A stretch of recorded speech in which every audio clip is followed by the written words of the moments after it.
আল্লাহর নবী বিশ্ব নবী রাহমাতুল লিল আলামিন গারে হিরাতে সর্বপ্রথম হযরত নূরি মুজাসসাম জিবরিল আমিনকে আল্লাহ পাঠালেন। এই নূরি মুজাসসাম জিবরিল, তাড়াতাড়ি যাও রে জিবরিল, তাড়াতাড়ি যাও আমার হাবিবের কাছে কোরআন নিয়ে পৌঁছে দাও। সর্বপ্রথম কোরআনের আয়াত নাজিল হলো, নামাজের আয়াত নাজিল হয় নাই, রোজার আয়াত করেছেন। বাজ ওলামারা ব্যাখ্যা করেছেন, নবী বলেছেন মাই পড়া হুয়া নেহি হো, মানে আমি পড়তে জানি না। এ কাদের ব্যাখ্যা? এটা হলো যারা রাসূলকে নিরক্ষর জানে তাদের ব্যাখ্যা। নবী বলেছেন আমি জানি না, পড়তে জানি না, এটা তাদের ব্যাখ্যা। আস্তাগফিরুল্লাহ আল-আযীম, নবী জানেন না নয়, নবী বলছেন আমি পড়তে আসিনি, আমি তোদেরকে পড়াতে এসেছি। জিবরিলের কথাই যদি রাসূল পড়ে দিতেন তাহলে প্রমাণ হয়ে যেত জিবরাইল পড়ায়, রাসূল পড়েন, রাসূলের শিক্ষক জিবরিল। আল্লাহ বলছেন পৃথিবীর মানুষকে আমি জানিয়ে দেব আমার হাবিবের শিক্ষক কেউ নয়, আমার হাবিবের শিক্ষক সরাসরি আমি আল্লাহ। নবীর শিক্ষককে একটু জোরে বলুন। নবী দুনিয়ার পৃথিবীর কারোর কাছে শেখে পড়েননি, তাই নবীউল উম্মি, ওনার শিক্ষক সরাসরি আল্লাহ, সরাসরি আল্লাহ। নবীল উম্মির ব্যাখ্যা যদি নিরক্ষর করেন তাহলে আপনারা বলুন জ্ঞানী মানুষ, এতে এই আয়াতের শান বাড়লো না খাটো হলো? একটু কথা বলুন। বাড়লো, বুঝছেন? কত রকম ওয়াজ শুনবেন সব। এই জন্য ওয়াজ বুঝতে গেলে কিছু জ্ঞানের দরকার হয়। আলেম ওলামা হলে ভালো, আমার তো বড় বড় আলেমের দরকার। আমি বাংলাদেশে বড় বড় মুহাদ্দিস মুফাসসির বসে থাকেন, গর্ব করছি না শোনা। আমি নিয়া বসিরহাটে বড় বড় আলেম ওলামা থাকেন। 19-এ ফালতাম যিনি বুখারী শরীফের আরবি সারা লিখেছেন সেসব উস্তাদরা বসেছিলেন, আর কুরসিতে আছে সবাই বসে থাকবেন। একটা সময় আধ ঘন্টা করে সময় দিচ্ছেন, 45 মিনিট আধ ঘন্টা সময় দিচ্ছেন, স্টেজে ওনারা বসে থাকবেন, ওয়াজ করতে হবে। সেই জায়গায় গুনাহগার ওয়াজ করেছে। এটা আমার পীর ও মুর্শিদের দোয়ার কথা বলছি। মেরে পাস না ইলম है ना अमल सिवाय बुजुर्गान दिन की दुआ के और कुछ है ही नहीं, अगर है तो यही एक चीज है। ভাইরা আমার, বাবাজিরা, আচ্ছা বলুন তো দেখি রাসূলুল্লাহকে যদি নিরক্ষর যদি বলেন আয়াতের উম্মির ব্যাখ্যা নিরক্ষর নেন, তাহলে রাসূলের শান বাড়লো না কমলো? কমলো, কমলো, কমলো না? নিরক্ষর নবী, যে নবীর শান কমে গেল। আর কোরআনে একটা আয়াত দেন যে আয়াতে নবীর শান আল্লাহ কমিয়েছেন, প্রত্যেক আয়াতে নবীর শান বাড়িয়েছেন। হাফেজে কোরআনরা সব আছেন, জিজ্ঞেস করুন। প্রত্যেক আয়াতে আল্লাহ পাক কোরআন পাকে ঘোষণা করেন ওয়ালাউ আন্নাহুম রাদু মা আতাহুমুল্লাহু ওয়া রাসূলুহু ওয়া ক্বালু হাসবুনাল্লাহু সায়ুতিনাল্লাহু মিন ফাদলিহি ওয়া রাসূলুহু। আল্লাহ পাক কোরআন পাকে ঘোষণা করেন কত না ভালো হতো আল্লাহ তার রাসূল যা দিয়েছেন তাতে সন্তুষ্ট থাকতো। এসব কি হচ্ছে? লাইভ হচ্ছে নাকি? লাইভ হচ্ছে নাকি? আজকাল বক্তারা সঙ্গে সঙ্গে এদেরকে নিয়ে ঘুরে আর লাইভ করে, বক্তাও চলে যায়, এরাও উঠে আসতে করে গুড়িয়ে লোটা কম্বল গুড়িয়ে নিয়ে চলে যায়, এদেরকে নিয়ে ঘুরে লাইভ করে ছাড়ছে। কত বুঝতে পেরেছেন? আর আমার জীবনে লাইভের কথা বলিনি, জানিনি কেন। চিন্তা করছি একটু দরকারও আছে এখন করে। হ্যাঁ, দরকারও আছে না, তবে ডাকিনি, সাথে নিয়ে ঘুরিনি। ওরা আপনাদের এখান থেকে কোথা থেকে এসছে জানি না। আর ওরা এতে ছেড়ে ছেড়ে ইনকাম করবে, ওই ইনকাম আমাকে দিবি কিছু, আমার মাদ্রাসায় দিবি। ফটো অসুবিধা নেই। বাস ওলামারা যারা, হ্যাঁ ওটা ভিডিও, যেটা ভিডিও এটা যারা তাকওয়া করেন তাদের জন্য চলবে না। তাকওয়া করেন, এই যে ভিডিও হাফিজে বললেন ইমাম সাহেব, তাকওয়া করেন তাদের জন্য চলবে না। যারা ফতোয়া অনুযায়ী চলবে অসুবিধা নেই। ফতোয়া তাকওয়া দুটো আলাদা। তাকওয়া কোথায়? তাকওয়া হচ্ছে আপনি যাত্রার বাড়িতে খেতে পারবেন না, দোকানে জিনিস কিনে খেতে পারবেন না। তাকওয়া ফুরফুরা জামানার মুজাদ্দিদুজ্জামান আলা হযরত দাদা হুজুর পীর কিবলাকে মুরিদ দাওয়াত করে নিয়ে বাড়িতে গেছেন, দুধ দিয়েছে, হুজুর খাচ্ছেন না। বাড়িওয়ালা বলছে হুজুর আমার নিজের গাভীর দুধ, আমার খুব ইচ্ছা আপনাকে আমার গাভীর দুধ খাওয়াবো, আমার গাভীর দুধ। জামানার মুজাদ্দিদ বলছেন বাবা খাবো না। হুজুর আমার গাভীর দুধ বাজারের নয়, মুজাজ্জামান আর মুজাদ্দিদ বলছেন, মুজাদ্দিদুজ্জামান বলছেন উলিল আমর আবু বকর সিদ্দিক আল কুরাইশি রাহমাতুল্লাহ আলাইহি, তিনি বললেন তোমার গাবি তো ছাড়া থাকে, বিভিন্ন জায়গায় ঘুরে খায় দায়, পরের খায়, ওই গাবির দুধ খাওয়া আমি আবু বকরের জন্য জায়েজ নয়। ভালো করে বুঝেন, উনি তাকওয়া করেছেন, ওনার জন্য ওটা। তাহলে এখন প্রশ্ন কি, আমরা খেতে পারবো না? নিশ্চয়ই খেতে পারবেন, ফাতোয়া অনুযায়ী খেতে পারবেন। ইমাম আহমদ বিন হাম্বলের কথাটা উঠেছে বলে যখন বলে দিই, একটু পরিষ্কার করে দিই, তাই তো নাকি গো, বলবে তো। ইমাম আহমদ বিন হাম্বল কত বড় ইমাম, বিশ্বের ইমাম, যিনি 7 লক্ষ হাদিসের হাফেজ ছিলেন ইমাম আহমদ বিন হাম্বল। জোরে বলুন, কত লক্ষ? 7 লক্ষ হাদিসের হাফেজ ইমাম আহমদ বিন হাম্বল।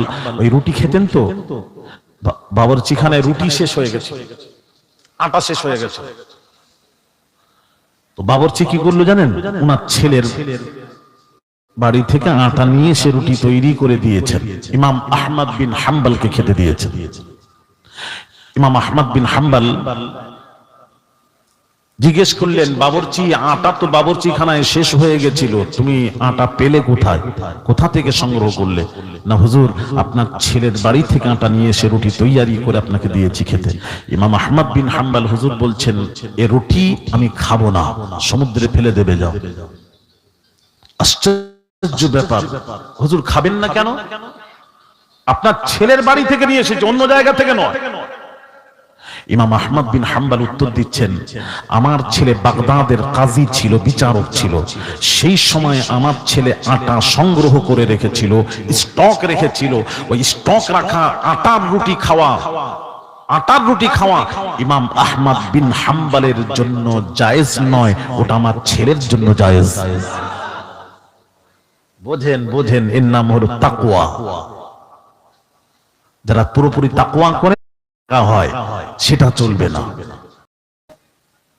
ভাইরা আমার, বামাজিরা, ওসমান যুবকেরা, বামাজিরা শুনুন, আমি আমার ওয়াজে যাই, কি বলছিলাম, কোথায় বলছিলাম?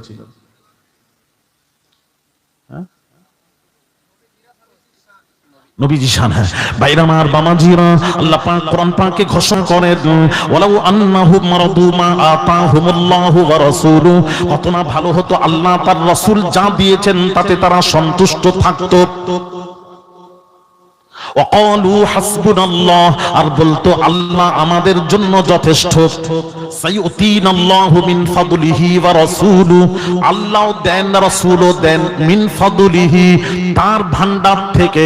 দুইজনের কথা হচ্ছে ভান্ডার, ওয়াহিদের জমির এনে বলছে তার ভান্ডার থেকে। আল্লাহ কার ভান্ডার থেকে দেন? আল্লাহ বলছেন যেটাই আমি আল্লাহ, যেটা আমার সেটাই আমার রাসূলের, যেটাই আমার রাসূলের সেটাই হলো আমি আল্লাহ। ভান্ডার এক করে দিয়ে নবীর শানকে আল্লাহ বাড়িয়ে দিলেন। এই আয়াতে কারিমায় নবীর শান বাড়লো না কমলো? কে বাড়ালো? আল্লাহ পাক বাড়ালো। ভাইরা আমার, বামাজিরা, ও ঘনি এলাকাবাসী ভালো করে শুনেন কোরআন। আল্লাহ পাক বলছেন, বলুন তো দেখি ধনী কে বানান? জোরে বলুন, ধনী আল্লাহ বানান। এই ওয়াজ শুনেছেন? কোরআনের ওয়াজ শুনেন। আন্নাগনাহুমুল্লাহু ওয়া রাসূলুহু মিন ফাদলিহি, আল্লাহ পাক কোরআন পাকে ঘোষণা করেন, ধনী বানান আল্লাহ, ধনী বানান রাসূলুল্লাহ। ধনী আল্লাহও বানান, ধনী রাসূলও বানান। কোথা থেকে? মিন ফাদলিহি। দুইজনের কথা হচ্ছে ওয়াহিদের জমির আল্লাহ নিয়ে এলেন, কিন্তু এখানে তাসনিয়ার জমির আনা দরকার ছিল। আমি যদি বলি ইমাম হাসান, ইমাম হুসেন, দুইজনের কথা বলি, তখন কি বলবো জানেন? তখন আমাকে বলতে হবে রাদিয়াল্লাহু তাআলা আনহুমা। আর তিনজন হলে, তিনের অধিক হলে আমি কি বলবো? রাদিয়াল্লাহু তাআলা আনহুম। জামা একজন হলে রাদিয়াল্লাহু আনহু, হু জমির আসবে ওয়াহিদ। ভালো করে বোঝেন, দুইজনের কথা হচ্ছে তাসনিয়ার জমিন আনছেন আল্লাহ। আন্নাগনাহুমুল্লাহু ওয়া রাসূলুহু মিন ফাদলিহি, ধনী বানান আল্লাহ, ধনী বানান রাসূলুল্লাহ মিন ফাদলিহি। বলা দরকার ছিল দুইজনের খাজানা থেকে, কিন্তু ওয়াহিদের জমিন নিয়েছে মিন ফাদলিহি, তার খাজানা থেকে। কার খাজানা? আল্লাহ। খাজানাটা কার? আল্লাহ বলছেন যেটাই আমার সেটাই মুস্তাফার, যেটাই মুস্তাফার সেটাই আমি আল্লাহ আমার। জোরে বলো। মানে খাজানাটাও আল্লাহ এক করে দিলেন, যেটাই আল্লাহর সেটাই নবীর, এক করে নবীর শান বাড়িয়ে দিলেন। জোরে বলো। এতে নবীর, এই আয়াতে নবীর শান বাড়লো না কমলো? বাড়লো। কে বাড়াচ্ছে? আল্লাহ পাক বাড়াচ্ছেন, আমরা তো বাড়াইনি। ভাইরা আমার, বাবাজিরা আমার, আল্লাহ পাক কোরআন পাকে ঘোষণা করেন ইয়াদুল্লাহি ফাওকা আইদিহিম, যা রাসূলুল্লাহ সাল্লাল্লাহু আলাইহি ওয়াসাল্লামের হাত মোবারকের উপর হাত রাখলো, আমার আল্লাহ পাক বলেন ইয়াদুল্লাহ, ওটা আমি আল্লাহ আমার হাত। নবীর হাতটাকে আল্লাহ বললেন আমার হাত। এই আয়াতে রাসূলুল্লাহর শান বাড়লো না কমলো? জোরে বলেন না, কথা বলেন না। কোরআনের ওয়াজ করছি, কথা বলবে। আল্লাহ বাড়াচ্ছে। ভাইরা আমার, বাবাজির, আল্লাহ পাক কোরআন পাকে ঘোষণা করেন ইন্নাল্লাযীনা ইউবাইউনাকা ইন্নামা ইউবাইউনাল্লাহ। আল্লাহ পাক বলছেন যারা রাসূলুল্লাহর হাতের বায়াত গ্রহণ করলো, ইন্নামা ইউবাইউনাল্লাহ, ওটা আমি আল্লাহ আমার হাতের বায়াত। রাসূলের বায়াত তো আল্লাহর বায়াত। এতে রাসূলের শান বাড়ছে না কমছে? ভাইরা আমার, বাবাজিরা আমার, আপনার নবী বিশ্ব নবী রাহমাতুল লিল আলামিন কোথায় আছেন? কাবা ঘরের ভেতরে। চতুর্পাশে কাফের বেঈমানেরা আমার নবী বের হলে নবীজিকে হত্যা করবে। আল্লাহর নবী কি করলেন? এক মুঠো বালি নিয়ে ছুঁড়ে মারলেন কাফের বেঈমানদের দিকে। ওই বালুগুলো তাদের চোখের মধ্যে গেল। কাফের বেঈমানেরা মারা তো দূরের কথা, এক নজরও দেখার সুযোগ হলো না। নবীজি তাদের পাশ দিয়ে চলে গেলেন। পরবর্তীতে আল্লাহ তাআলা নবীজিকে ওয়াজ করে শোনান, ওমা রামাইতা ইয রামাইতা ওয়ালাকিন্নাল্লাহ রামা।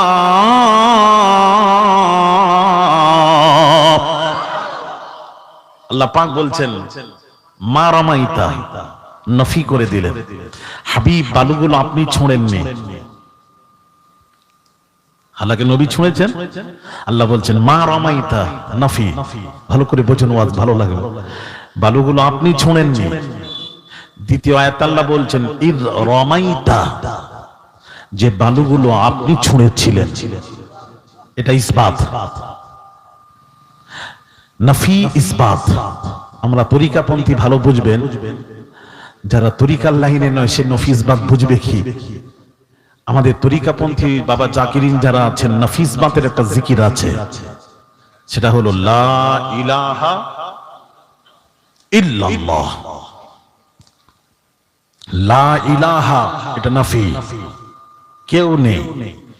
এই প্রথম কথাই কিন্তু ঈমান থাকবে না, কেউ নেই। ইল্লাল্লাহ ইসবাত, আল্লাহ ছাড়া কেউ নেই। নাফিসবাদ যখন এন্ড হয় তখন কথা পরিপূর্ণ হয়। নেগেটিভ পজিটিভ যখন এক হয় বাল্ব জ্বলে। ভালো করে মাথায় ঢোকান। আল্লাহ পাক যার জন্য বললেন মা রামাইতা, হাবিব বালুগুলো আপনি ছুঁড়েননি, নফি করে দিলেন। দ্বিতীয় আয়াত আল্লাহ বললেন ইয রামাইতা, যে বালুগুলো আপনি ছুঁড়েছিলেন। নফিসবাদ যখন এন্ড হলো, কথা পরিপূর্ণ হচ্ছে। আল্লাহ পাক এবার বলছেন ওয়ালাকিন্নাল্লাহ রামা,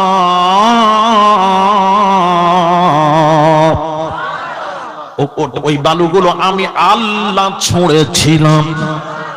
আল্লাহ পাক বলছেন আয়া হাবিব আপনি তো বোঝাচ্ছেন, আয়া হাবিব আপনি তো একদিকে ছুঁড়লেন, বালুগুলো তো আপনি একদিকে ছুঁড়েছিলেন। ওই কাবার চতুর্পাশে কাফের বেঈমানদের চোখের মধ্যে বালুগুলো গেল কেমন ভাবে?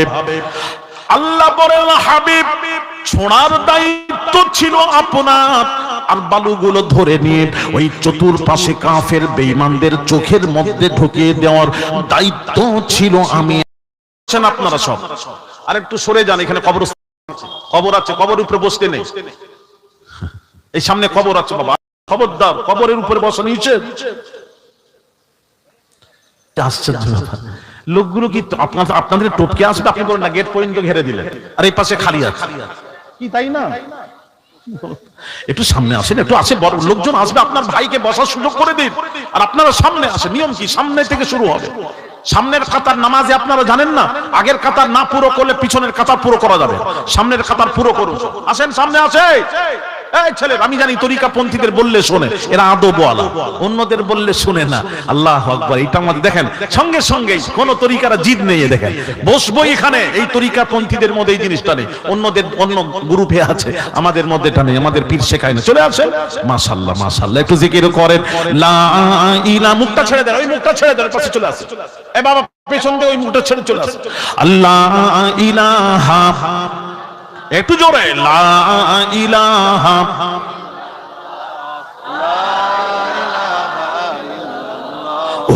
মুহাম্মাদুর রাসূলুল্লাহ হাসবি রাব্বি জাল্লাল্লাহ মা ফি কলবি গায়রুল্লাহ নূর মুহাম্মদ সাল্লাল্লাহ হক লা ইলাহা ইল্লাল্লাহ। জোরে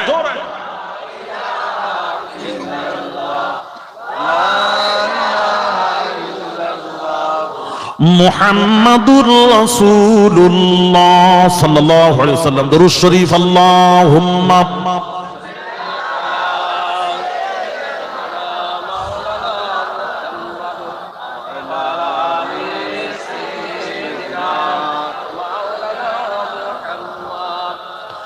বাবাজি, প্রত্যেক আয়াতে রাসূলের শান বাড়ছে, এরকম করে পুরো কোরআন বলতে থাকলে সকাল হয়ে যাবে। সবই নবীর শান আল্লাহ বাড়িয়েছেন, আপনি নবীর শানকে খাটো করবেন না। আজকাল মৌলবীরা ব্যাখ্যা করছে কি জানেন, শুনেন, ওয়াজাদাকা দাল্লান ফাহাদা, ওয়াজাদাকা দাল্লান ফাহাদা। এতে তরজমা করেছেন, আল্লাহ বলছেন এ হাবিব আপনাকে আমি পেয়েছি, দাল্লান পথভ্রষ্ট, দল্লান অর্থ পথভ্রষ্ট, আপনাকে পেয়েছি পথভ্রষ্ট, ফাহাদা পরে আপনাকে হেদায়েতের রাস্তা দেখিয়েছি। সুবহানাল্লাহ। বললাম এখানে যে মৌলবি এসে এদেরকে যা শোনাবে সুবহানাল্লাহ তারই মুরিদ হয়ে যাবে। এই জন্য তো আমি আকীদার উপর কথা বলি, বোঝার চেষ্টা করুন। এখনো আকীদা ঠিক করতে পারলেন না, নবী পথভ্রষ্ট, সুবহানাল্লাহ। নবী জাহান্নামে চলে যাবে, সুবহানাল্লাহ। পানিতে ডুবে যাচ্ছে বলে মাশাআল্লাহ। এগুলো কেউ শিখালো না আপনাদেরকে, দেখছি আমাকে মাঝে মাঝে আসতে হবে। ব্যাখ্যা করছেন, তরজমা হচ্ছে ওয়াজাদাকা দাল্লান ফাহাদা। আল্লাহ বলছেন হাবিব আপনাকে পেয়েছি পথভ্রষ্ট, পরে আপনাকে হেদায়েতের রাস্তা দেখিয়েছি। আচ্ছা আপনারা বলুন, এই আয়াতে তরজমা যদি এই করা যায় তাতে এতে রাসূলের শান বাড়লো তো? নবীকে পথভ্রষ্ট বলা হচ্ছে, এতে নবীর শান বাড়ছে। সত্যি গেলে নবী সম্পর্কে বুঝতে হবে, যে বোঝে না তাদের ব্যাখ্যা। আপেল যদি আপনি জীবনে আপেল খাননি, আমি আপেলের স্বাদ যদি ওয়াজ করে বোঝাই, ঘন্টার উপর ঘন্টা যদি ওয়াজ করে বোঝানোর চেষ্টা করি, স্বাদ বুঝতে পারবেন? ওয়াজ শুনে বুঝতে পারবেন? ওটা ওয়াজ শুনে বোঝার জিনিস নয়, আপেলটা খেতে হবে, খেতে হলে খেলে বোঝা যাবে আপেলের স্বাদ কি। যে রাসূল বুঝলো না, রাসূল বুঝলো না, এরাই বলে আমি যেখানে জলসায় যাই, বাংলাদেশে বড় বড়, খাস করে বাংলাদেশে বেশি হয়, আমাকে বলে আপনি রাসূলুল্লাহর শান এত বাড়াচ্ছেন, আপনি সীমা লঙ্ঘন করে ফেলছেন। আমি বলি মৌলবীদেরকে, কোন মৌলবী আছেন বলুন না, আমি একটু জানবো। আমি তখন বলি ও মৌলবী, মৌলী সাহেব নবীর তাহলে শান বাড়াতে বাড়াতে সীমা লঙ্ঘন করে ফেললাম। আমি তখন বললাম মৌলবী সাহেব, তাহলে আপনাদের কাছে রাসূলুল্লাহর সীমা বাঁধা আছে। আস্তাগফিরুল্লাহল আযীম। আমি বললাম মৌলবী সাহেব ভালো করে শুনুন, সীমা লঙ্ঘন তখনই করব যখন সীমা থাকবে। মুস্তাফার শান মান আজমাতের কোনো সীমাই নেই, তো লঙ্ঘন কিসের? একটু জোরে বলবেন না? তাহলে থাকে কোন বাপের বেটা মাওলানা মৌলবী আছো, একটু দাঁড়িয়ে বলো, আমি একটু শিখবো। সাবরিউল্লাহ মুহাদ্দিস দেহলভীর মতো মাওলানা মুহাদ্দিস ভারতের জমিনে কে আছে যিনি হাদিস এনেছেন যিনি হাদিসের সানাদ সানাদ সানাদ, ওই যে বলেন না হাদিস সহিহ হাদিস, সহিহ হাদিস মানে কি, জয়ীফ হাদিস আমার মাথায় ঢোকে না, ছোটবেলা বুঝতাম না। জয়ীফ হাদিস, জয়ীফ মানে কমজোর, হাদিসটা কমজোর। ইয়া আল্লাহ, হাদিস আবার কমজোর হয়? হাদিস কাকে বলা হয়? নবীজির জবানে মোবারক থেকে যেটা বের হয় সেটাই হাদিস। জোরে বলুন না সুবহানাল্লাহ। তাহলে নবীজির জবানে মোবারক থেকে বের হওয়া কথাটা আবার কমজোর, দুর্বল, সহিহ, এগুলো আবার কথা কি? যেগুলি বেরোবে সেগুলোই সহিহ। তাহলে সহিহ জয়ীফ বলেন কেন? এই জন্য বলা হয় হাদিস কখনো সহিহ জয়ীফ হয় না, বর্ণনাকারীর উপর ডিমান্ড করা হয়। যিনি হাদিসটাকে বর্ণনা করেছেন, বর্ণনাকারীর মধ্যে যদি কোনো, কেমন জানেন, বর্ণনাকারী হাদিস জয়ীফ কি করে হলো?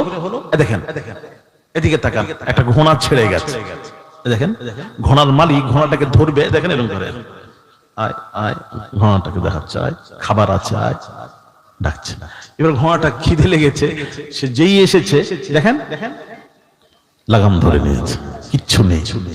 এই যে বর্ণনা করেছে বলছে এর বর্ণনা সহি নয়। কেন? এ যদি একটা ঘোড়াকে ধোঁকা দিতে পারে, এ যে কথা বলবে এরও কথা ধোঁকা আছে, মানুষ ধোঁকায় পড়ে যাবে, এর কথা সঠিক নয়, সঠিক নয়, ব্যাস এটা জয়ীফ হয়ে গেল, দুর্বল হয়ে গেল। তো বর্ণনাকারীর উপর ডিমান্ড করছে সহি আর জয়ীফ। বর্ণনা করি যদি মিথ্যা না বলে সহি হয়, পারফেক্ট হয়, তবে হাদিস সহি। বর্ণনাকারী যদি দুর্বল হয়, হাদিস দুর্বল। সানাদের উপর ডিমান্ড করছে হাদিস শরীফ সহি আর জয়ীফ। হাদিস কখনো জয়ীফ আর সহি হয়, হাদিস সব সহি, জয়ীফ হয় না, জাল হয় না। আর সাবরিউল্লাহ মুহাদ্দিস দেহলভী রাহমাতুল্লাহ আলাইহি হাদিসের সানাদ সানাদ সানাদ, ইনাকে না নিলে হাদিস জগতে আমরা এগোতে পারবো না। কত বড় মুহাদ্দিস জানেন? তার সম্পর্কে বলা হয়েছে কানা ইলমু শাহি ওয়ালিউল্লাহি রাহিমাহুল্লাহি বাহরান। হযরত সাবরিউল্লাহ মুহাদ্দিস দেহলভীর ইলম সমুদ্র ছিল। জোরে বলুন সুবহানাল্লাহ। হাদিসের সানাদ কোন শ্রেণীর এমন নেই ভারতবর্ষের জমিনে, সে যেই শ্রেণী হোক, সাবরিউল্লাহ মুহাদ্দিসকে দেহলভীকে না মানলে হাদিস জগতে সে এগোতে পারবে না। তিনি বলছেন, কি বলছেন তার কথাটা শোনা যাক। এই আপনার এই মাদ্রাসার সব মুহাদ্দিস নয়, মাদ্রাসার মুহাদ্দিস নয়, সাবরিউল্লাহ মুহাদ্দিস দেহলভী। ভাইরা আমার, বাবাজিরা, তিনি বলছেন আমি রাসূল পাক সাল্লাল্লাহু আলাইহি ওয়াসাল্লামের প্রশংসা লিখতে লিখতে বহু লিখে ফেললাম। এবার পড়ে দেখছি মনে হচ্ছিল আটলান্টিক মহাসাগর থেকে এক ফোঁটা পানি তোলার ন্যায় লিখলাম।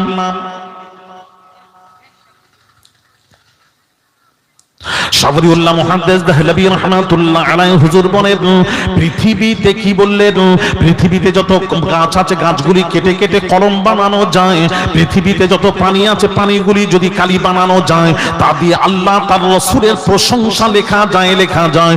সব গাছ পানি শেষ হয়ে যাবে, আল্লাহ তার রাসূলের প্রশংসা লেখে শেষ করা যাবে না। আরো জোরে বলুন। তার কারণ কি?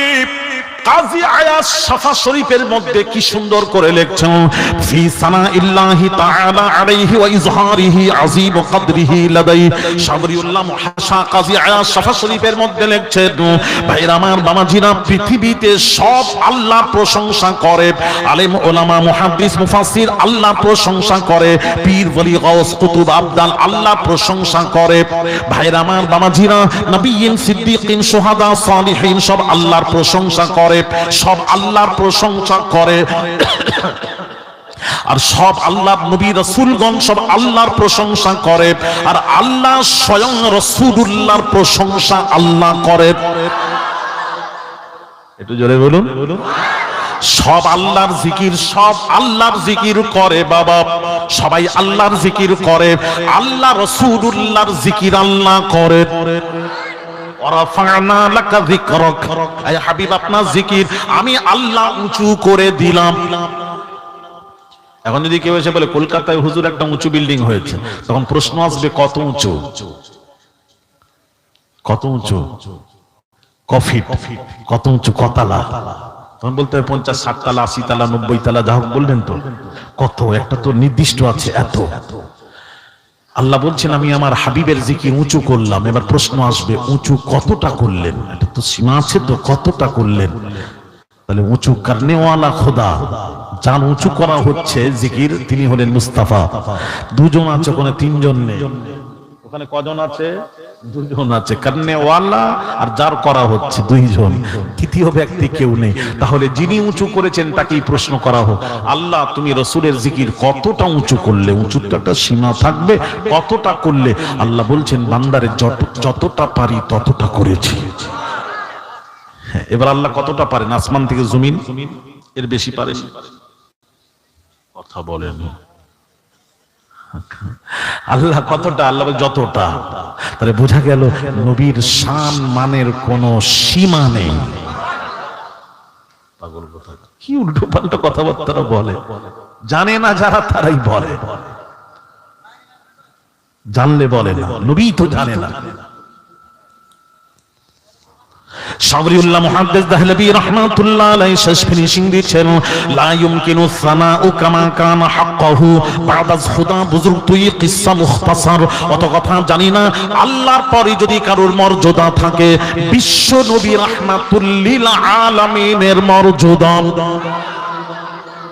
যত কথা জানি নবী সম্পর্কে কোনো কথা বলতে পারবো না, তার শান মাকামের কথা বলতে পারবো না, তবে এতটুকু বলবো আল্লাহর পরে নবীজির মর্যাদা, আল্লাহর পরের স্থান সেটা হলো আমার আপনার নবী, বিশ্ব নবী।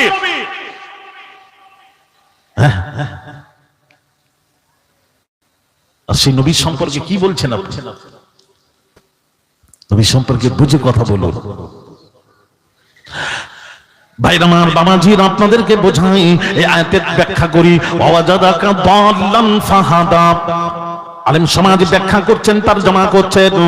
আল্লাহ পাক বলছেন, হে হাবিব আপনাকে পেয়েছি পথভ্রষ্ট, পরে আপনাকে হেদায়েত দিয়েছি। হেদায়েত কাকে দেওয়া হয়? যে পথভ্রষ্ট থাকে তাকেই তো হেদায়েতের রাস্তা দেখানো হয়। তাহলে নবী পথভ্রষ্ট ছিলেন, আল্লাহ পরে হেদায়েতের রাস্তা দেখিয়েছেন। এটাই যদি হয় ব্যাখ্যা, এতে নবীর শান ঘাটলো। আচ্ছা, কিছুক্ষণ মেনে নিলাম, এটাই যদি ব্যাখ্যা হয়, তাহলে আমি আলী আসগারকে বোঝাতে হবে নবীজি কোন সময়ে পথভ্রষ্ট ছিলেন। একটা সময় বলুন, কোন সময় পথভ্রষ্ট ছিলেন, এই সময়টা বলতে হবে। পরে যে আল্লাহ হেদায়েত দিয়েছেন, তবে কোন সময়টা পথভ্রষ্ট ছিলেন পরে হেদায়েত দিলেন, ওই সময়টা মৌলবীকে বলতে হবে। বলে চলে গেলে হবে না, দলিল দিতে হবে। এই মৌলবী তো জানেই না কোন সময়। ভাইরা আমার, বাবাজিরা, সমস্ত নবীরা 40 বছর পর নবী হয়েছেন। শুধুমাত্র ঈসা আলা নবিয়্যিনা আলাইহিস সালাতু ওয়াস সালাম পয়দা হয়েই নবী হয়েছেন। আর আমার আপনার নবী বিশ্ব নবী সাইয়্যিদুল মুরসালিন শাফিউল মুযনবিন রাহমাতুল লিল আলামিন হুজুর নূর সাল্লাল্লাহু আলাইহি ওয়াসাল্লাম কবে থেকে নবী শুনুন। আল্লাহর নবী পাক জামানে মুবারক থেকে আমরা শুনবো, ইয়া রাসূলুল্লাহ, ইয়া হাবিবাল্লাহ, হুজুর আপনি কবে থেকে নবী? আল্লাহর নবী বলেন, কুনতু নবিয়ান আদামু বাইনাল মাই ওয়াত তিন, ছিলাম আমি নবী হযরত আদম আলা নবিয়্যিনা আলাইহিস সালাতু ওয়াস সালাম। যখন আদম নবী কোন অস্তিত্ব ছিল না, তার বহু পূর্বে আমি আল্লাহর দরবারে নবী ছিলাম। আদম নবী তো প্রথম মানুষ, তার কোনো অস্তিত্ব ছিল না, তার বহু পূর্বে আমি আল্লাহর দরবারে নবী ছিলাম। আরেক রিওয়ায়াতে নবীজি বলছেন, পাক জবান ইরশাদ করেন, কুনতু নবিয়ান আদামু বাইনার রূহি ওয়াল জাসাদ, আদম আলা নবিয়িনা আলাইহিস সালাতু ওয়াস সালাম, রূহ জাসাদ কিছুই হয় না, তার বহু পূর্বে আমি আল্লাহর দরবারে নবী ছিলাম। আমার আপনার নবী আরেক রিওয়ায়াতে নবীজি বলছেন, নবীজি পাক জবান ইরশাদ করেন, মোরে পৃথিবীর মানুষেরা শোন, আল্লাহ নবী বলছেন, কুনতু আউওয়ালান নাবিয়্যিনা ফিল খালকি ওয়া আখিরুহুম ফিল বা'সি। আমার আপনার নবী বিশ্ব নবী রাহমাতুল লিল আলামিন হুজুর ইরশাদ করেন, সৃষ্টি হিসেবে আমি হলাম প্রথম নবী, সৃষ্টি হিসেবে আমি হলাম প্রথম নবী, ওয়া আখিরুহুম ফিল বা'সি, আর দুনিয়ায় প্রকাশ হিসেবে আমি হব শেষ নবী। লা নবিয়্যা বা'দি, আমার পর কোন নবী আসবে না, আমি শুরু আমি শেষ। একটু জোরে। তাহলে নবী তো সেই যখন সৃষ্টির শুরু থেকে তিনি নবী, তাহলে কোন সময় পথভ্রষ্ট ছিলেন, আল্লাহ তাকে হিদায়াত দিয়েছেন, ওটা কোন সময়? আমার ওয়াজ কি বুঝতে পারছেন নাকি? চৈত্র মাসের প্রথম সপ্তাহ আব্বা জানের সবরেশানি তথা মাদ্রাসা মাদানিয়া আহমদিয়া তাজবিদুল কোরআন আমার একটা প্রতিষ্ঠান আছে, ওই প্রতিষ্ঠানের জলসার ধার্য তারিখ চৈত্র মাসের প্রথম সপ্তাহ বুধবার, আগামী 4 চৈত্র রোজ বুধবার। দাওয়াত দিলাম, যাবেন, ওখানে আমি ব্যাখ্যা করব ওয়াজাদাকা দাল্লান ফাহাদার মানেটা কি হবে। আপনার দাওয়াত দিলাম, 14,000 আল্লাহর ওলি শুয়ে আছে মেদিনীপুরে, যাবেন। দাওয়াত গ্রহণ করলেন তো? কথাও বলেন। দাওয়াত গ্রহণ করলেন তো? এখানে আওয়াজ নেই। দাদা পীরের কাছে যাবেন না? উনিদের দরবারে গেলে লাভ আছে না, লাভ আছে না নেই? যদি লাভ থাকে যাবেন, আর না থাকে যাবেন না। লাভই লাভ, মজাই মজা।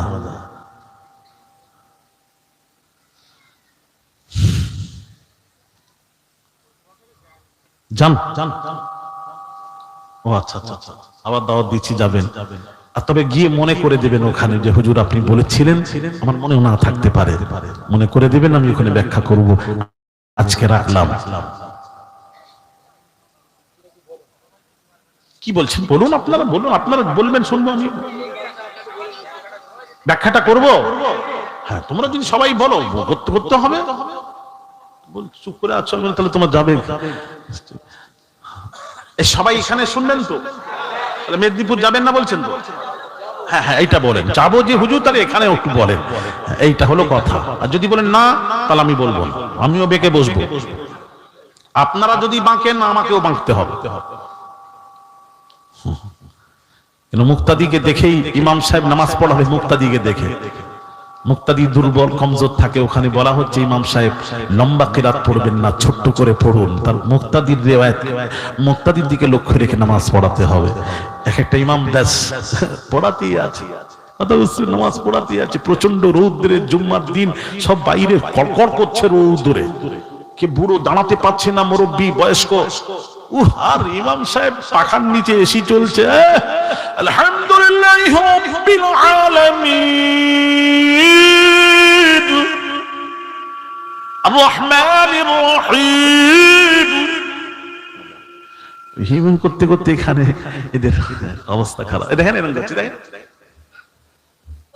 পায়ের দিকে দেখেন না, মানে গরমে ওই মার্বেল বিছানো আছে তো, গরমে পায়ে আর দাঁড়াতে পারছে না। তখন আল্লাহ রে, কখন ছাড়বে রে, কখন এই ইমামটা রে, আরে ওই রকম লম্বা কিরাত করে রে, নামাজ হচ্ছে, বলুন আপনার নামাজ হচ্ছে। এই ইমামদের এইটুকু জ্ঞান নাই, বহু ইমাম আছে, সব বলছি না, জ্ঞান থাকতে হবে। ইমাম সাহেব নামাজ পড়বেন, মুক্তাদির দিকে খেয়াল করে, লক্ষ্য করে, মুক্তাদিরা কেমন আসছে, কি ঝড় বাতাস আসছে, টপ করে নামাজ সংক্ষিপ্ত করে দেন।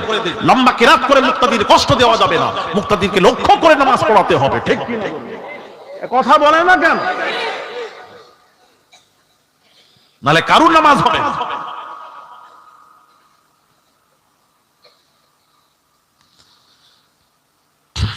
ভাইরা আমার, বাবাজিরা, তো কথা হচ্ছে বাবাজি, তাহলে ব্যাখ্যাটা একটু শুনিয়ে দিই। ওয়াজাদাকা দাল্লান ফাহাদার ব্যাখ্যাটা, তরজমাটা কি হবে বাবাজি? তায়েববাসীরা, শুনে নেবেন ব্যাখ্যা। তায়েববাসীরা মক্কায় এলো, ওই বাচ্চাদের, বড় বড় ধনীদের বাচ্চাদেরকে নিয়ে তারা দুধ পান করাবে 2 বছর, নিয়ম হচ্ছে 2 বছর। ওয়াল ওয়ালিদাতু ইউরদি'না হাওলাইনি কামিলাইনি। বাবাজি কোরআন শরীফ আল্লাহ পাক বলছেন যে 2 বছর দুধ পান করাবে, দাইমা দুধ 2 বছর। তারপর নিয়ম হচ্ছে তার মায়ের কোলে ফিরিয়ে দিতে হবে। তাই বাসীরা সব মক্কায় এলো, এসে ধনীদের বাচ্চাদেরকে তুলে নিয়ে গেল 2 বছর। বড়দের ধনীদের নিয়ে যায় কেন জানেন? ওই দুধ পান করাবে 2 বছর পর আবার ফিরিয়ে দেবে, এর বিনিময়ে তারা একটা মোটা অঙ্কের কিছু পায়, এরা দিয়ে লিখে দেয়, টাকা পয়সা জমি জায়গা লিখে দেয়। ভাইরা আমার, বাবাজিরা, মা বোনেরা শুনবেন, তায়েববাসীরা এসে সব বাবাজি মক্কা শরীফে এসে ধনীদের সন্তানদেরকে নিয়ে চলে গেল, লালন পালন করার জন্য চলে গেল। সর্বশেষে যখন মক্কা শরীফে দুধমা বাবাজি হালিমাতুস সাদিয়া রাদিয়াল্লাহু তাআলা আনহা যখন প্রবেশ করলেন, মক্কায় সন্তান নেওয়ার জন্য এলেন, যখন দেখলেন মক্কায় কোনো ধনীদের সন্তান নেই, একটা সন্তান আছে, সেটা শিশু মুহাম্মদ সাল্লাল্লাহু আলাইহি ওয়াসাল্লাম ছাড়া মক্কায় আর কোন সন্তান নেই। এমন সময় বাবাজি আমেনা হালিমাকে ডেকে বললেন, বোন রে তোর নাম কি? আমার নাম হালিমা। হালিমা হালিমা হালিমা। আমিনা বলছেন, বোন হালিমা, ও বোন হালিমা, আমার এই সন্তান শিশু মুহাম্মদকে কেউ তায়েফবাসীরা গ্রহণ করলো না। তার কারণ হলো শিশু মুহাম্মদ বাপ হারা সন্তান, যার জন্য তায়েফবাসীরা কে গ্রহণ করলো না। ও বোন হালিমা হালিমা হালিমা, আমি আমেনা বলছি। ও বোন হালিমা আমেনা বলছি, তুমি যদি শিশু মুহাম্মদকে লালন পালন করো, দুধ পান করাতে পারো, ও হালিমা তোমার তকদীর চমকে যাবে। বিভিন্ন কথা বলতে লাগলেন আমেনা। যখন আমেনা বললেন, হালিমা থাকতে পারলেন না, আস্তে করে গেলেন শিশু মুহাম্মদকে গ্রহণ করবেন, কোলে তুলবেন। এমন সময় শিশু মুহাম্মদ সাল্লাল্লাহু আলাইহি ওয়াসাল্লাম একবার তাকালেন, চোখ খুললেন। যেই তাকালেন, ওই বাবাজি চোখের মাঝে, ওই বাবাজি মাঝখান থেকে একটা নূর বের হয়ে আকাশের সাথে মিশে গেল। হালিমা বললেন, হায় রে, কোন সন্তান, এর আলামতই অন্যরকম দেখছি। আস্তে করে আর থাকতে না পারে শিশু মুহাম্মদ সাল্লাল্লাহু আলাইহি ওয়াসাল্লাম কি খুশনসিব হালিমা কোলে তুলে নিয়েছেন। হালিমা বলছেন, আমার আর দুধ ছিল না, যেই শিশু মুহাম্মদকে আমার বুকে নিয়ে নিলাম, আমার দুধে ভরে গেল। একটু জোরে বলা যাবে না? থেকে আল্লাহ নবীকে পাথর থেকে মূর্তি থেকে দূরে সরানোর জন্য আল্লাহ নবীকে পাঠিয়েছেন। সুতরাং পাথর পুজো করার জন্য আল্লাহ আমাদেরকে পাঠাননি, পাথর থেকে দূরে থাকার জন্য বলেছেন, হে পাথর, চুমা দেওয়া ইবাদত নয়, তোকে চুমা দিলাম কেন? হে পাথর, বিশ্ব নবী তোকে চুমা দিয়েছে বলেই আমি ওমর তোকে চুমা দিলাম। শুনেছেন? কিন্তু এই শুনেননি যেটা বলছি, হাজরে আসওয়াদকে রাসূল চুমা দিয়েছেন। তাই আমরা যখন হজে যাই, আমাদেরকে চুমা দেওয়ার জন্য আমরা পাগল, ওই জায়গায় জমা হই, একবার চুমা দেব। কারণ ওটা জান্নাতি পাথর হিসেবে নয়, কারণ হলো বিশ্ব নবীর লাভ।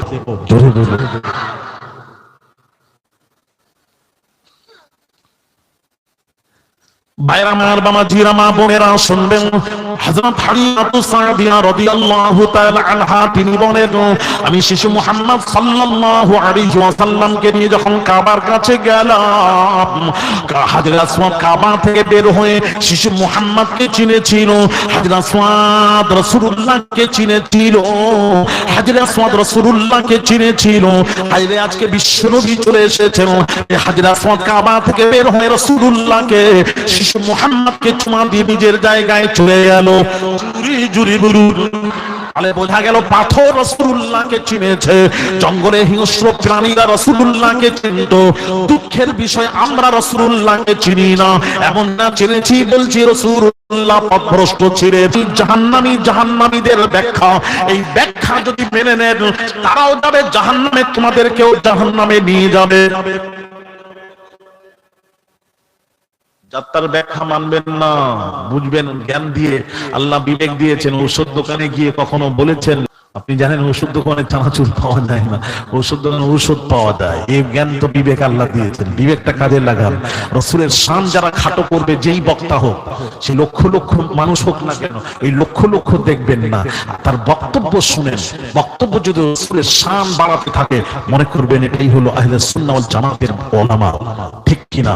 তার কথা মানবেন। আর যারা রাসূলুল্লাহর শানকে খাটো করবে, ছোট করবে, নবীর সম্মানকে, তখন মনে করবেন এটা সেই ৭২-এর একের বাঁচান, ঈমান বাঁচান। ভারতবর্ষের ঈমান বাঁচাতে হবে।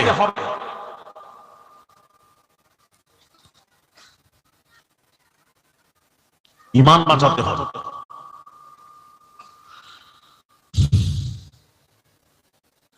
ভাইরা আমার, বামাজিরা, ব্যাখ্যাটা শুনুন। চলে গেল, তায়েফে চলে গেল। সবাই তায়েফে পৌঁছানোর আগে হালিমা পৌঁছে গেলেন তায়েফে। জোরে বলুন না। সওয়ারি রাসূল চেপেছেন, সওয়ারি তেজ বেড়ে গেছে, আর সময় চলতে পারেনি। এই গাধা চলতে পারেনি। আর যাওয়ার সময় সবের আগে, কেন রাসূল আছেন, রাস্তার বেড়ে গেল, সকলের আগে পৌঁছে গেলেন। খায়ের 2 বছর রাখলেন, দুধ পান করালেন, এই সময় হয়ে গেল। আবার নিয়ম হচ্ছে আমিনার কোলে তুলে দিতে হবে। হালিমা এবার শিশু মুহাম্মদ সাল্লাল্লাহু আলাইহি ওয়াসাল্লাম, অনেক কথা, এই 2 বছরে অনেক ঘটনা। বাবাজি আব্দুল্লাহ ছুটে গিয়ে বলছে, আম্মা, শিশু মুহাম্মদ সাল্লাল্লাহু আলাইহি ওয়াসাল্লাম গাছের নিচে পড়ে মারা গেছে। হালিমা পাগলের ন্যায় দৌড়ে দৌড়ে বাড়ি থেকে বের হয়ে দেখছেন না শিশু মুহাম্মদ সাল্লাল্লাহু আলাইহি ওয়াসাল্লাম গাছের তলা দিয়ে যখন যেতেন, আল্লাহর কসম গাছগুলি শিশু মুহাম্মদ সাল্লাল্লাহু আলাইহি ওয়াসাল্লাম দেখার সাথে সাথে সাজদায় পড়ে যেত। জোরে বলুন, আরো জোরে। গাছগুলি সাজদা করতো। রাসূল রাস্তা দিয়ে যেতেন, উট বকরি যাই থাকতো, দুম্বা, আমার নবীকে দেখা মাত্রই সাজদায় পড়ে যেত। জোরে বলো। একদিন আবু বকর সিদ্দিক রাদিয়াল্লাহু তাআলা আনহু করে, সবাই সাজদা করে, তাহলে তাদের চেয়েও হকদার আমি আবু বকর বেশি, তার চেয়েও বেশি হক আমি আবু বকর রাখি। ইয়া রাসূলুল্লাহ, অনুমতি দিন, আমি আবু বকর আপনাকে সাজদা করব। নবী তখন বললেন, আবু বকর, সাজদা যদি আমি জায়েজ করতাম, স্ত্রীদেরকে বলতাম তোমরা তোমাদের স্বামীকে সাজদা করো। সাজদার অনুমতি দিলে স্ত্রীদেরকে বলতাম তোমরা তোমাদের স্বামীকে সাজদা করো। এই হাদিস দিয়ে বোঝা গেল স্বামীর কি মর্যাদা। মা বোনেরা, স্ত্রীরা, মা বোনেরা, স্বামীর মর্যাদা বোঝার চেষ্টা করুন, স্বামীর মর্যাদা বোঝার চেষ্টা করুন। আপনি রান্না করছেন, রাসূল বলেছেন স্বামী যদি একবার ডেকে দেয়, রান্না চুলা থেকে নামিয়ে দিয়ে স্বামীটাকে সাড়া দিয়ে পৌঁছে দাও। জোরে বলুন। আপনাদের বিবিরা আপনারা ডাকলে রান্না টান্না হাঁড়ি নামিয়ে আপনার ডাকে সাড়া দিয়ে চলে আসে তো? একটু বলবেন বাবা, কথাও বলবেন। কি বলেন? হ্যাঁ, দেখেন কোথায় শান্তি আছে। দেখেন স্বামীকে ডাকে, স্বামী রান্না বন্ধ করে স্বামীর ডাকে, কটা স্বামীর ডাকে স্ত্রীরা আসে? হ্যাঁ, শান্তি নেই। শান্তি তো সেই ছিল ফাতিমার ঘরে, সেরে ফাতিমার ঘরে, সাইয়্যিদাতুন নিসা ফাতিমাতুজ জাহরা রাদিয়াল্লাহু তাআলা আনহা। আরে এদিকে তাকান, ইমাম হাসানকে দোলনায় শুইয়ে দিয়েছেন, এদিকে তাকান, ইমাম দড়ি দিয়ে পায়ের সাথে বেঁধে দিয়ে আঙ্গুরের সাথে দোলনা দোলাচ্ছেন, আর বাবাজি ডান হাত দিয়ে জাঁতা ঘোরাচ্ছেন। শেরে খোদা বাড়িতে এলেন, যেই আসতেন সাইয়্যিদাতুন নিসা ফাতিমাতুজ জাহরা রাদিয়াল্লাহু তাআলা আনহা সব ফেলে রেখে ইমাম হোসেনকে শুইয়ে দিয়ে, সব কাজ সংসারে সব ফেলে দিয়ে শেরে খোদা ঢুকেই সালাম দিতেন, ওয়া আলাইকুম আসসালাম উত্তর দিয়ে সব কাজ ফেলে রেখে আগে যেতেন। ফাতিমা কি করতেন? এই শোনেন, স্বামী এলে বাড়িতে কি করতে হয়, সঙ্গে সঙ্গে ছুটে গেছেন পানি আনতে। পানি নিয়ে এসে বিশ্বনবীর কলিজার টুকরা ফাতিমা, যিনি জান্নাতের সরদারিনী, বেহেশতের নারীদের সরদারিনী, তিনি আলীর পায়ে পানি ঢেলে পা ধুইয়ে দিচ্ছেন। পা ধোয়া হয়ে গেল, নিজের উন্নি দিয়ে পা গুলি, শেরে খুদার পা গুলি, স্বামীর পা গুলি মুছিয়ে দিচ্ছেন। জোরে বলুন না, হায় হায়, সুবহানাল্লাহ, সুবহানাল্লাহ। এই বাবাজি, ফাতিমা স্বামী আলী এলে ফাতিমা কি করতেন শোনেন।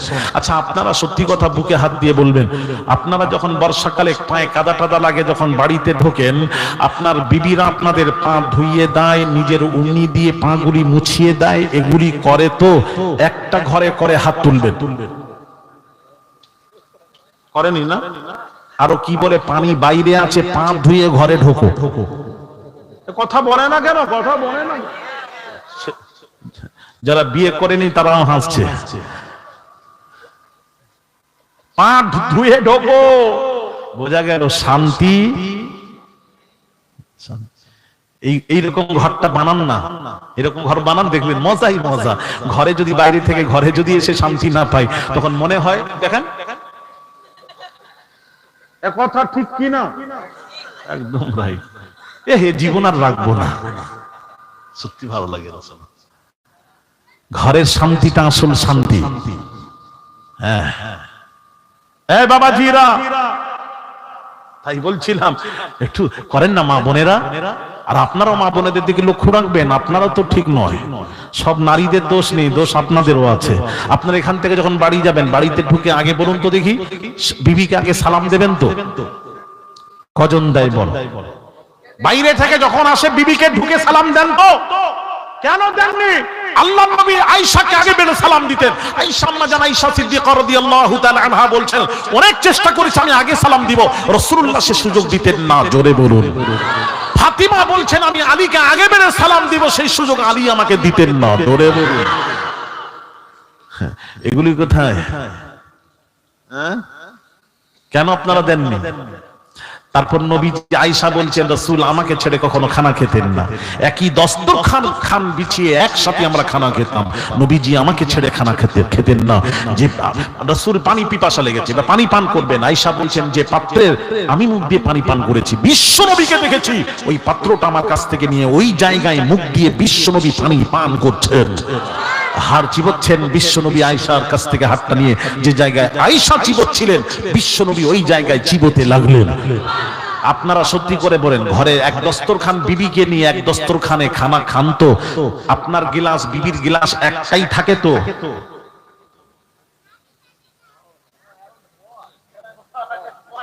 কি পট? আর যেই পট হোক যেই হোক একটাই তো থাকে তো, যেটা স্বামী করে সেটাই স্ত্রী খায়, একটাই তো। এইরকম যে যার মতন, এই যে ইনি ঠিক বলছেন, বলে যে যার মতন কেউ খাবে। দেখেন আপনি তো বাইরে গিয়ে খাচ্ছেন, মনে পড়লো না বিবির জন্য একটু নিয়ে আসি? হ্যাঁ, বন্ধু বান্ধবকে নিয়ে বাইরে হোটেলে খেয়ে এলেন, হ্যাঁ আর সালানে পাক সার্কাসে আর সালানে খেয়ে এলেন, একটু বিরিয়ানিটা নিয়ে যাই বিবির জন্য, মনে করলেন না? তো দোষ আপনাদেরও আছে, আপনারাও উভয় উভয় ঠিক হন, তবে মজা আছে, শান্তি ফিরে আসবে। বাইরামার বামাজিরা, যে কথা বলছিলাম আসুন, ওয়াওয়াজাদাকা দাল্লান ফাহাদা, রাতের ব্যাখ্যা করতে গিয়ে বলছিলাম না, হালিমাতু সাদিয়া রাদিয়াল্লাহু তাআলা আনহা 2 বছর যখন হয়ে গেল, গাছগুলি পড়ে নবীকে সালাম দিত। যাক, হালিমা 2 বছর হয়ে গেছে, হালিমা মুহাম্মদ শিশু মুহাম্মদ সাল্লাল্লাহু আলাইহি ওয়াসাল্লামকে নিয়ে হাত ধরে নিয়ে আসছেন, নিয়ে আস্তে আস্তে আমিনার কাছে ফিরিয়ে দেবেন। আস্তে আস্তে বাবাজি প্রতিমধ্যে ওই একটা মক্কায় মেলা বসতো, ওই মেলায় শিশু মুহাম্মদ সাল্লাল্লাহু আলাইহি ওয়াসাল্লাম হাতটা ছেড়ে কোন রকম ছেড়ে গেল, আর হালিমা শিশু মুহাম্মদকে আর খুঁজে পেলেন না। এই শুনেন, খুঁজে পেলেন, পাগলের মতো দৌড়চ্ছে, হাই রে আমি কি মুখ দেখাবো, আল্লাহর নবী কোথায়, শিশু মুহাম্মদ সাল্লাল্লাহু আলাইহি ওয়াসাল্লাম কোথায়, হারিয়ে গেলেন। এমন সময় একজন শিশু মুহাম্মদকে পেয়ে তার গঠন দেখে, হাত পা দেখে মনে হচ্ছিল, সে মনে করলো এটা তো যেই সেই সন্তান নয়, এটা তো খাজা আব্দুল মুত্তালিবের, এটা বুঝি আব্দুল মুত্তালিবের সন্তান। সাল্লাল্লাহু আলাইহি ওয়াসাল্লামকে তুলে নিয়ে আব্দুল মুত্তালিবের কোলে তুলে দিয়ে বলল যে দেখুন তো দেখি এই ছেলেটা কি আপনাদের বংশের কোনো সন্তান নাকি, দেখুন তো। আব্দুল মুত্তালিব শিশু মুহাম্মদকে জড়িয়ে ধরে চুমা দিচ্ছেন আর বলছেন এটাই হলো আমার নাতি শিশু মুহাম্মদ, জলে ধরে বলছেন, কোলে নিয়ে চুমা দিচ্ছেন।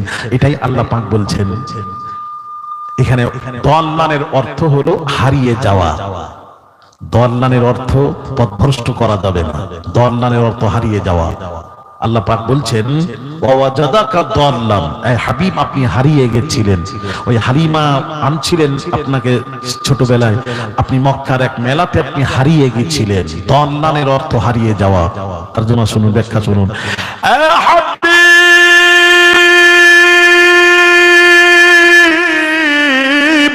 আপনি হারিয়ে গেছিলেন, আপনি হারিয়ে গেছিলেন, আপনাকে হারানো অবস্থায় পেয়েছিলাম, হারিয়ে গেছিলেন।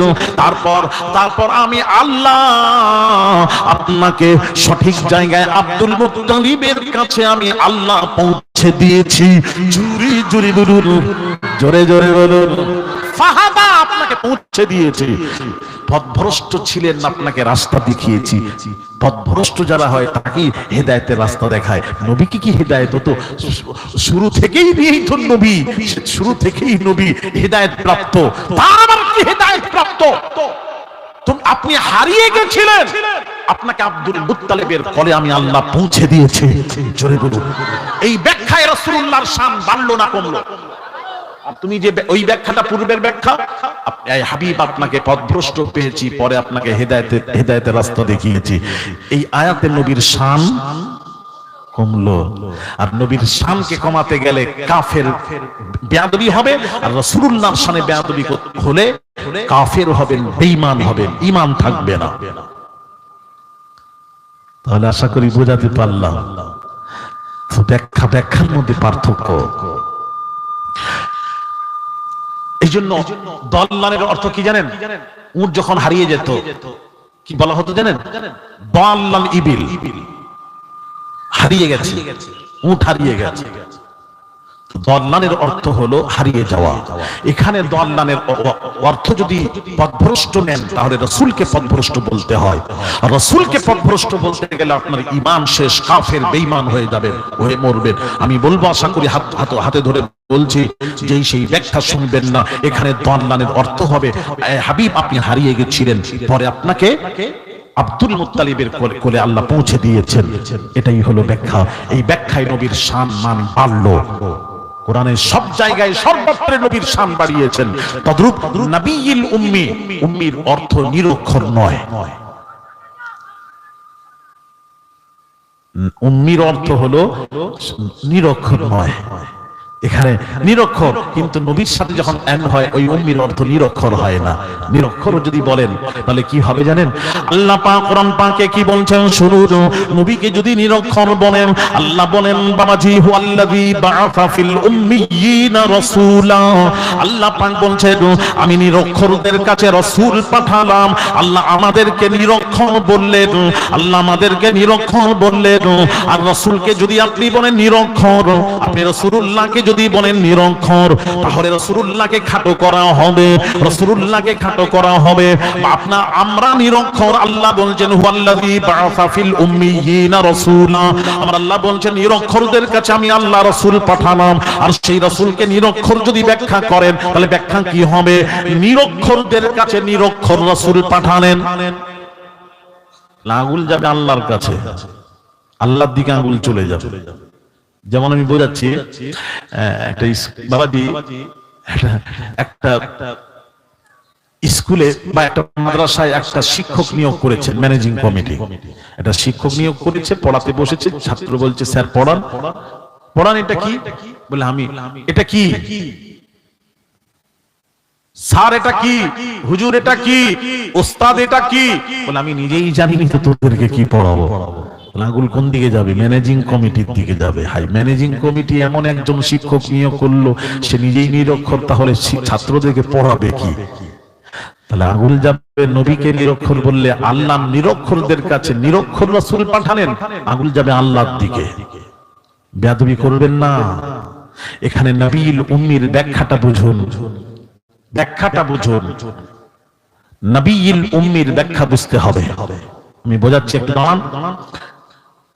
এখানে নবীল উম্মির অর্থ হলো, উম্মু মানে মা। যেমন সূরা ফাতিহার নাম কি জানেন? উম্মুল কিতাব, উম্মুল কোরআন। সূরা ফাতিহাকে বলা হয় মানে কোরআনের মা। উম্মু মানে মা, কোরআনের মা। 30 পারা কোরআনে যা আছে সূরা ফাতিহাতে তাই আছে, যার জন্য সেই সূরা ফাতিহার নাম, একটা নাম হলো উম্মুল কোরআন, উম্মুল কিতাব, পুরো কোরআনের মা। আর মক্কা শরীফের নাম কি জানেন? উম্মুল কুরা। অর্থ হলো মূলকে উম্মু বলা হয়, মূল যে জিনিস সেটাকে উম্মুন বলা হয়। মক্কা শরীফ হলো মূল। উম্মুল কুরা, কুরা মানে গ্রাম, সমস্ত গ্রামের মা। মক্কার নাম হচ্ছে সমস্ত গ্রামের মা। পৃথিবীর প্রথম শহর গ্রাম হলো মক্কা, প্রথম মক্কা, যার জন্য মক্কার নাম হলো উম্মুল কুরা। সকলের মা, সকলের হেড, সকলের মূল। নবীজি নবীল উম্মি, উম্মি উম্মু অর্থ হলো মূল। মূল মানে নবী সকলের মূল, সকলের মূল। আর উনি সর্বপ্রথম, যেমন মক্কা সর্বপ্রথম গ্রাম শহর, উনি রাসূল সর্বপ্রথম আল্লাহ নবীকে সৃষ্টি করেছেন। জোরে বলেন সুবহানাল্লাহ। যার জন্য নবীকে বলা হয় নবীল উম্মি। উম্মি মানে মূল নবী। জোরে বলুন সুবহানাল্লাহ। আরে এই ব্যাখ্যা করলে নবীর শান বাড়লো না কমলো? এতে বাড়লো, এতে ছোট হলো না। মা ওয়ালা নবী, আর যদি মা যদি নি তাহলে হবে মা ওয়ালা নবী। মা মানে মা কেন বলা হয় মা? মায়ের মর্যাদা সকলের বেশি, যার জন্য মা বলা হয়েছে। সকলের উপরে, সকলের উপরে। যেমন আল্লাহ পাক বলছেন ওয়া কাদা রাব্বুকা আল্লা তা'বুদু ইল্লা ইয়্যাহু ওয়া বিল ওয়ালিদাইনি।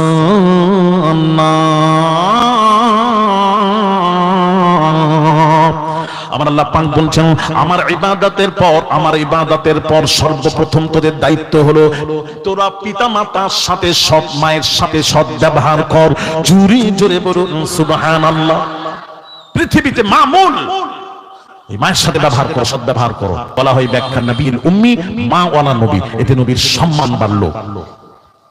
আপনারা বলছেন, যারা বলছেন নবী নিরক্ষর, নবী লিখতে জানেন, যদি লিখতে জানেন উনি কারুর কাছে পড়েন, এই জন্য নবী যদি বলি পড়তে জানতেন, লিখতে জানতেন, প্রশ্ন আসবে তাহলে উনি পৃথিবীতে লেখেন না কেন?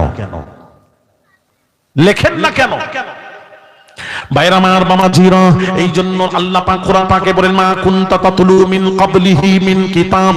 আল্লাহ পাক বলছেন হাবিব, আপনাকে পূর্বের আসমানি কিতাবের জ্ঞান আপনাকে শেখানো হয়নি। ওয়ালা তাখুতুহু বিয়ামিনিকা, আপনাকে ডান হস্ত দিয়ে আমি আল্লাহ আপনাকে লেখাইনি। লেখানো থেকে আল্লাহ স্টপ করে দিলেন, লেখাননি। কেন লেখাননি? আগের আয়াত পড়ুন, ইদাল্লার তাবাল মুবতিলু। লেখাননি। আল্লাহ পাক বলছেন বাতিলরা প্রশ্ন তুলবে। রাসূলুল্লাহর উপর ওহী নাজিল হতো, কোরআন নাজিল হতো। রাসূল যদি লিখতে জানতেন, রাসূল যদি লিখতেন, সবাই জেনে যেত, তাহলে তারা প্রশ্ন তুলতো। রাসূলুল্লাহ নিজের কথাগুলি লিখে তাওরাত জাবুর এই কিতাবের জ্ঞান যদি থাকতো, তাহলে নবীজি তাওরাত জাবুরের সব কথাগুলি লিখে কোরআনের নামে চালিয়ে দিয়েছেন। এটা তারা প্রশ্ন তুলবে। আমি আল্লাহ পৃথিবীর কিতাব কোরআন শরীফের উপর আঙুল তুলে কথা বলতে না পারে। যালিকাল কিতাবু লা রাইবা ফীহি। আমার আল্লাহ পাক বলছেন এটা ওই কিতাব যাতে কোনো সন্দেহ নেই। এই জন্য বাবাজি আজ পৃথিবীতে কোরআনের উপর আঙুল তুলে কথা বলতে পারে না। কোরআন শরীফ এমন একটি কিতাব বাবাজি, কি বলবো, আজ পর্যন্ত 1450 বছর হয়ে গেল বাবা, কোরআন শরীফের একটা সমস্ত ধর্মগ্রন্থ অদল বদল হয়েছে, কিন্তু কোরআন শরীফের একটা জেরো জাবার, একটা নুক্তারও পরিবর্তন ঘটে না, আর কিয়ামত অবধি ঘটবে না। তার কারণ এটা সরাসরি আল্লাহর বাণী। জুরি বলুন এই কথা ঠিক কি না? এই জন্য আল্লাহ তাআলা নবীকে দিয়ে লেখা দিলেন। এবার একটু বলবো, আল্লাহ জানেন কোন মৌলবী নবীর সম্পর্কে কি ওয়াজ করবে, এটা আল্লাহ জানেন না? আল্লাহ সব জানেন। আল্লাহ সব জানেন কে কি ওয়াজ করবে, কি করবে, কে নবীর শান ঘাটাবে, কে বাড়াবে, এটা আল্লাহ সব জানেন। আমি কি ওয়াজ করব আল্লাহ জানেন না? একটু জোরে বলুন, সব আল্লাহ জানেন, সব আল্লাহ জানেন। তো আল্লাহ জানেন, এমন বেয়াদব আছে সে রাসূলুল্লাহর বিরুদ্ধে কথা বলবে যে রাসূল যদি লিখতে জানেন লেখেননি কেন? আল্লাহ বলছেন হাবিব, আল্লাহ জেনে শুনে বললেন হাবিব আপনি একবার দুনিয়ায় লেখুন। বিসমিল্লাহির রহমানির রহিম নবী লিখেছেন, লেখা শিখিয়েছেন। বা এইভাবে লিখতে হয়, সিন এইভাবে লিখতে হয়, মিম এইভাবে লিখতে হয়, লিখেছেন। যদিও জয়ীফ হাদিস, আমি ওটাকে রাখলাম। এবার আসুন, আমি বুখারী শরীফ থেকে আপনাদের দলিল দেব। আল্লাহ তাআলা নবীকে দিয়ে দুনিয়াতে একবার লিখিয়েছিলেন, যাতে করে পৃথিবীর কেউ বলতে না পারে আঙুল তুলে নবী লিখতে জানেন না। নয়, পৃথিবীর কারো কাছে শেখেননি, লিখতে পড়েন। রহমান মুহাম্মদকে কোরআন শেখালেন। আমি যদি বলি লিখিয়েছেন, তাহলে আলেম সমাজ আমাকে বলবে আলী আসগর হুজুর আপনি দলিল দেবেন। দলিল চাই। দলিলটা আগামী চৈত্র মাসে প্রথম সপ্তাহ বুধবার মেদিনীপুর দাওয়াত দিলাম, তবে মনে করে দেবেন খেছেন কি লেখেন নে, এটা প্রমাণ করাবো। আজকে রেখে গেলাম, মনে করে দেবেন। এই সবাই শুনবেন তো? আরে কথা বলেন না, সবাই শুনবেন? যারা যারা শুনবেন না হাত তুলবেন না। কি হলো? আমি বাংলায় বলেছি, কি বললাম? বাংলা বোঝেন না? আমি বললাম যারা শুনবেন না হাত তুলবেন না। কি সুন্দর বাংলা! যারা শুনবেন হাত তুলবেন, সোজা বাংলা। এখন থেকে যদি এইরকম অবস্থা হয়, রাত 12টা যখন বাজবে আপনাদের অবস্থা কি হবে? আপনাদের চিন্তা আমি খুব করি। তাহলে আর একটা বাংলা বলি, যারা যারা শুনবেন হাত তুলুন। ও, এই বাংলা সবাই জানে।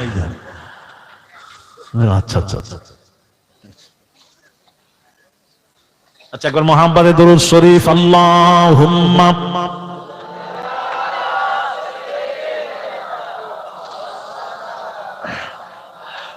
ওয়া আলা আলি সাইয়্যিদিনা। لما يعتمر النبي صلى الله عليه وسلم في ذي القعدة فأبى أهل مكة يدعوه يدخل مكة حتى قاضاهم على يقيم بها 3 أيام فلما كتبوا الكتاب كتبوا هذا ما قاضى عليه محمد رسول الله صلى الله عليه وسلم قالوا لا نقر بهذا لو نعلم أنك رسول الله ما منعناك شيئا ولكن أنت محمد بن عبد الله. ثم قال لي علي امح رسول الله قال علي لا والله لا أمحوك أبدا. فأخذ رسول الله صلى الله عليه وسلم الكتاب وليس يحسن يكتب فكتب هذا ما قضى محمد بن عبد الله